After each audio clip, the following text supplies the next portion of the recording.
Assalamualaikum warahmatullahi wabarakatuh. Eh, Perkenalkan kami dari eh, kelompok 4 yang beranggotakan Abdan seperti NPM 1038, Rita Evita Fani NPM 1012, dan Wahyudi NPM 1007. Nah, di sini kali ini saya akan memaparkan eh, studi kasus tentang kecelakaan kerja di lingkungan kerja. Selanjutnya, di sini kita menggunakan pendekatan loss causation model.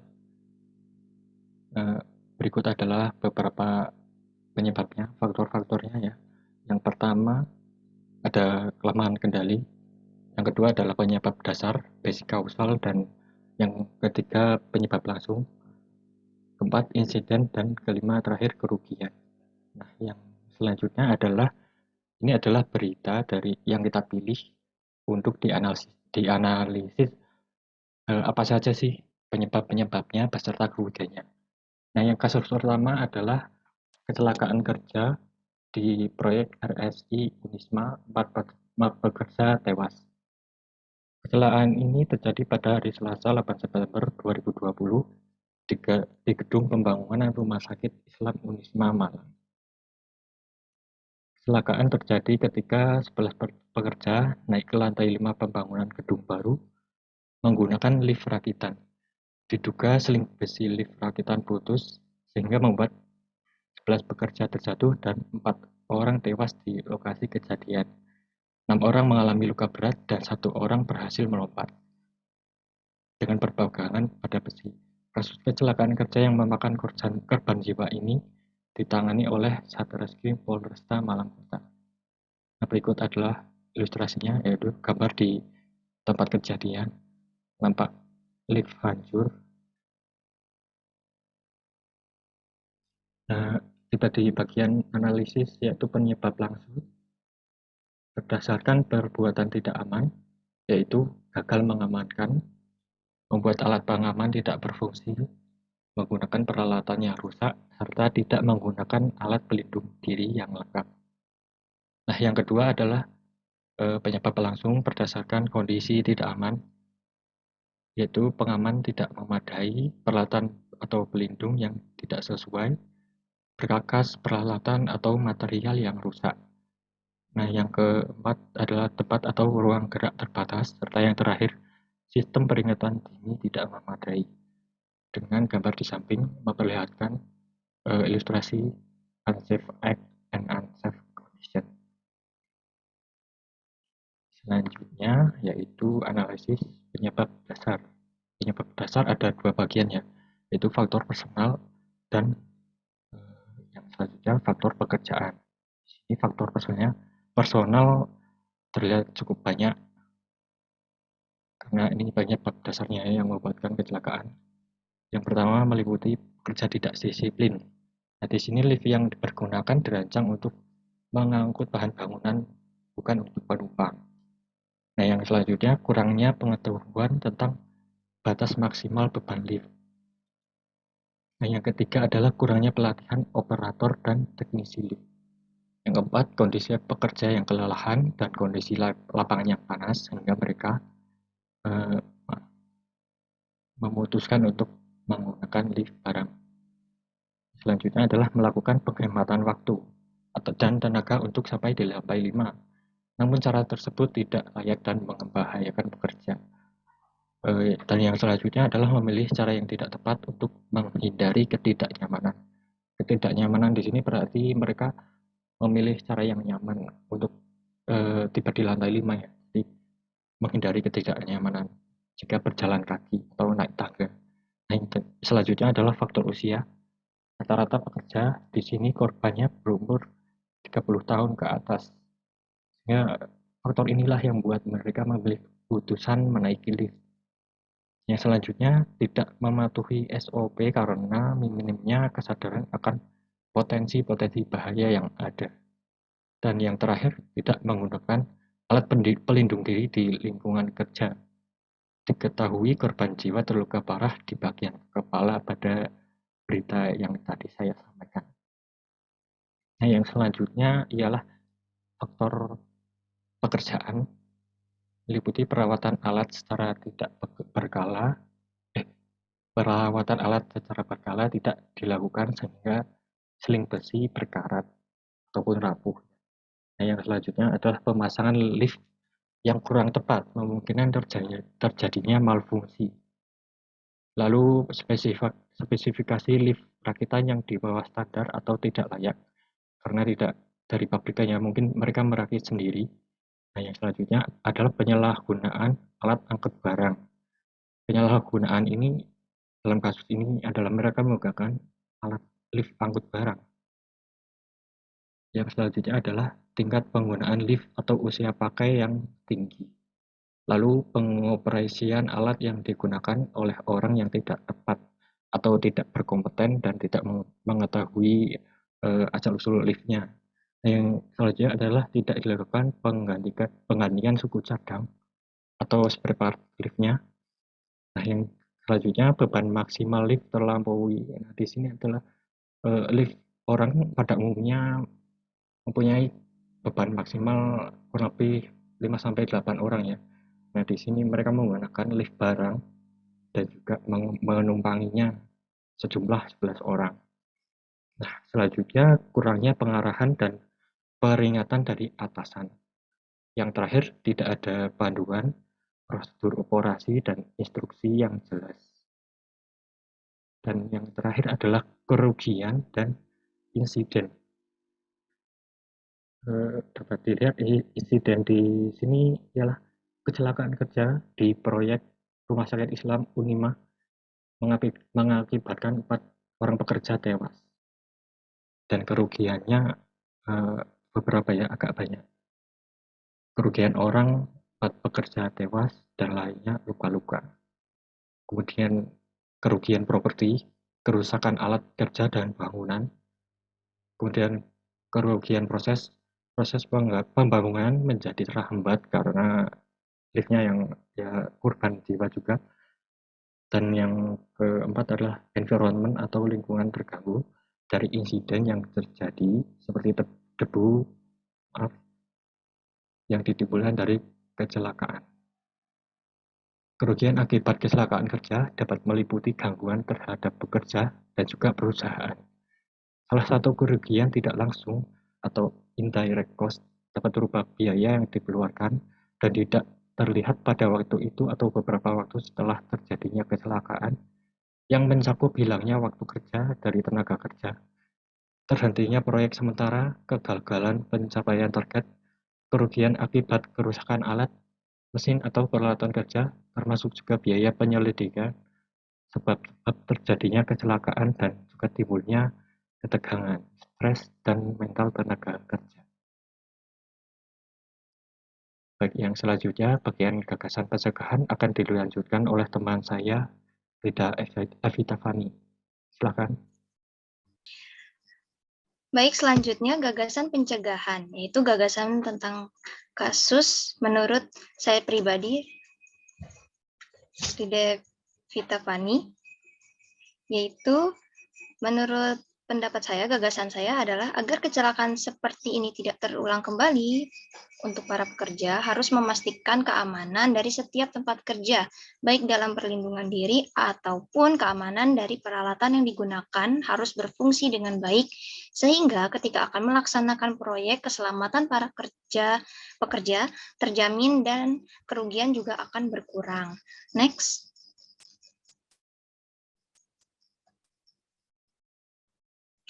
Nah, gagasan pencegahan menurut Wahyudi. Nah, di sini ada kurangnya kontrol dalam pekerjaan sehingga menyebabkan kecelakaan kerja. Sebaiknya dalam memulai pekerjaan ada yang mengawasi semua peralatan dan area kerja. Prosedur alat dan peralatan kerja juga harus diterapkan.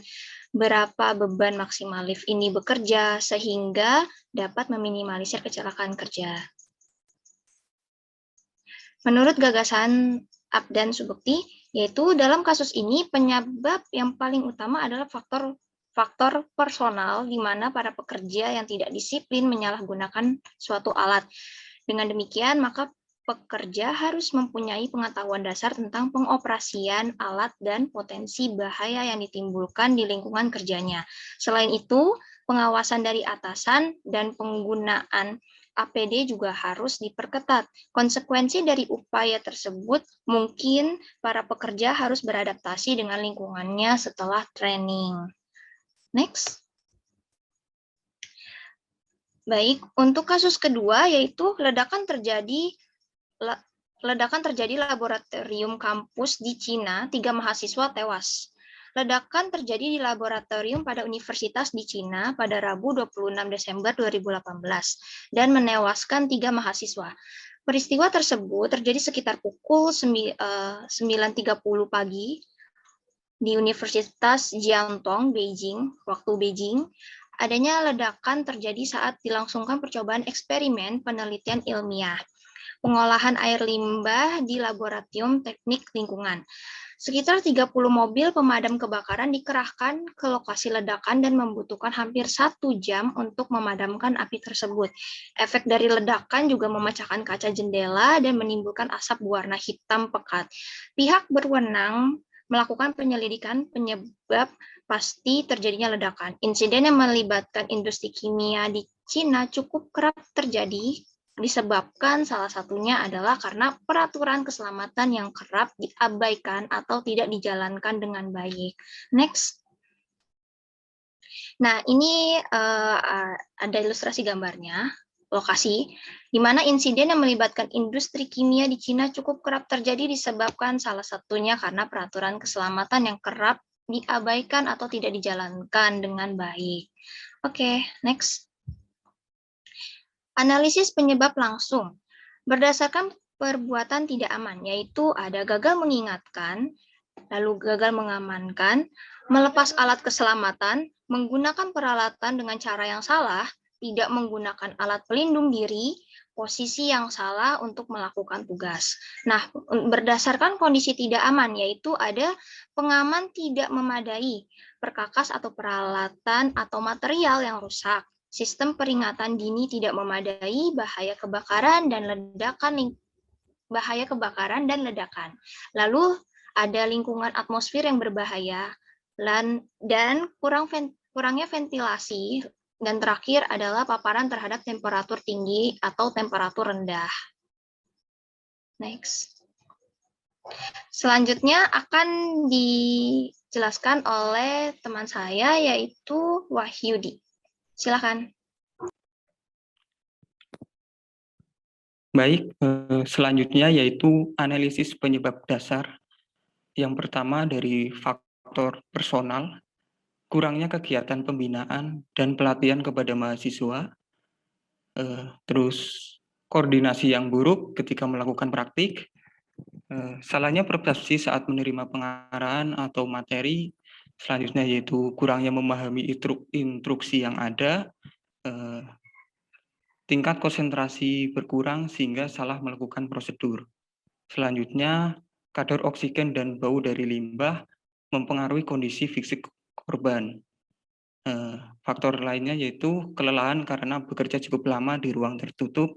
Dan yang terakhir yaitu orang-orang di Cina kerap mengabaikan peraturan.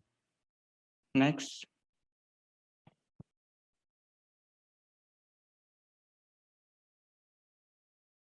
Next. Selanjutnya yaitu faktor dari pekerjaan. Yang pertama, alat dan bahan yang digunakan tidak sesuai standar, spesifikasi pelengkapan lab yang kurang memadai, mahasiswa yang melakukan percobaan tidak berkualifikasi. Selanjutnya yaitu kurangnya informasi terhadap bahan berbahaya yang diteliti, kurangnya inspeksi dan perawatan alat laboratorium. Selanjutnya yaitu salah penggunaan bahan atau alat, dan yang terakhir tidak adanya pengawasan. Next. Selanjutnya yaitu analisis kerugian. Insiden. Insiden yaitu ledakan laboratorium kampus di Cina yang mengakibatkan 3 mahasiswa tewas. Adapun untuk analisis kerugiannya, Dilihat dari segi orang, itu ada 3 mahasiswa tewas dan juga pastinya ada korban lainnya yang mengalami luka-luka. Kemudian dari segi properti, itu kerusakan bangunan dan juga peralatan laboratorium. Kemudian dari segi proses, proses penelitian yang menjadi tertunda, hal ini diakibatkan karena laboratorium yang mengalami ledakan dan banyak alat yang mengalami rusak. Selanjutnya dari environment, yaitu menyebabkan pencemaran lingkungan. Hal ini karena akibat dari ledakan timbulnya asap berwarna hitam. Kecelakaan kerja di laboratorium merupakan suatu kejadian yang tak terduga yang terjadi di laboratorium, menyebabkan terjadinya cedera fisik dan juga kerugian moral ataupun material. Next. Selanjutnya yaitu gagasan pencegahan. Gagasan yang pertama ya dari Saudara Rida. Menurut Saudara Rida, agar tidak terjadi kecelakaan seperti ledakan pada peristiwa di atas, pihak kampus terutama bagian laboratorium harus lebih meningkatkan alat pelindung diri atau alat untuk keselamatan bagi para mahasiswa yang akan menggunakan lab tersebut, dan selalu memastikan alat bahan yang digunakan sudah tepat dan sesuai standar. Tetap memastikan kondisi ruang laboratorium dalam keadaan yang baik. Next.